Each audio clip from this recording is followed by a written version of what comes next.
So when it comes to proper breathing, what you want to always make sure that you do is breathe in through your nose and out through your mouth.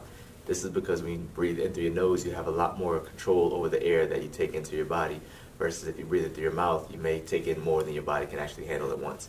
It's kind of like, comparison is like drinking in through a straw versus drinking through a really wide, wide bottle. You're going to have a lot more control through the straw and be able to keep going a lot more through the straw, versus if you just take that wide gulp, you're not going to be able to take in as much. Rough comparison, but you get the idea. The next part is when you do breathe in, you want to expand your stomach first as you breathe in. This makes sure that the oxygen travels in as much as possible before the next part, expanding up to your chest. So when you breathe into your nose, you want to expand your stomach, contract your diaphragm, and then up to your chest. Now this is the body taking in the most amount of oxygen possible. And then when you breathe out, you want to just kind of relax as you breathe out. You don't want to take strong exhales out, because then you're blowing out much more oxygen than your body can use. So you kind of just want to relax on that exhale to make sure your body is, maintaining and keeping that oxygen. And so in and out, nice and relaxed.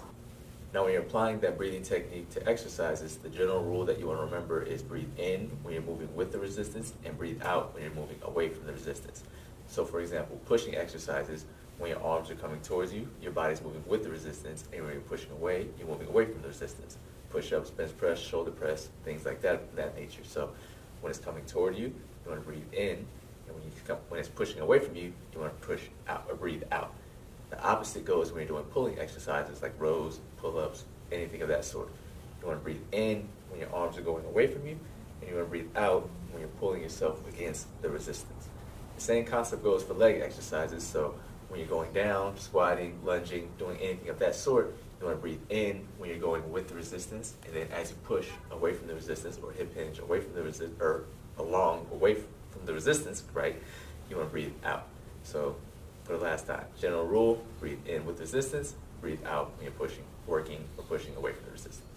Now, if you're doing an exercise or an activity that's a little more dynamic or has inconsistent movement patterns, the general rule that you want to remember is go back to the basic breathing technique and just try to control your breathing as much as possible. So if you're jogging, doing some kind of Russian twist, plank exercises, things that have a little more high repetition, where the pattern